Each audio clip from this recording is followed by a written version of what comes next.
দেশের গণতান্ত্রিক রাজনীতির শীর্ষ নেত্রী, সাবেক প্রধানমন্ত্রী ও বিএনপি চেয়ারপারসন বেগম খালেদা জিয়া আর আমাদের মাঝে নেই। ইন্না লিল্লাহি ওয়া ইন্না ইলাইহি রাজিউন। বেগম খালেদা জিয়ার ইন্তেকালে আমরা গভীরভাবে শোকাহত ও মর্মাহত। তার মৃত্যুতে জাতি এক মহান অভিভাবককে হারিয়েছে। এই গভীর শোকের মুহূর্তে আমি তার পরিবারের সদস্যবৃন্দ, রাজনৈতিক সহকর্মী এবং অগণিত কর্মী সমর্থকদের প্রতি সমগ্র জাতির পক্ষ থেকে আন্তরিক সমবেদনা জানাচ্ছি।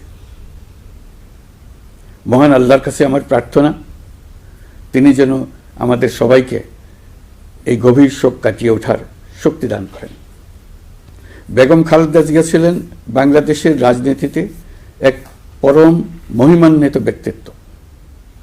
গণতন্ত্র, বহুদলীয় রাজনৈতিক সংস্কৃতি এবং জনগণের অধিকার প্রতিষ্ঠার সংগ্রামে তার অসামান্য ভূমিকা ইতিহাসে অম্লান হয়ে থাকবে।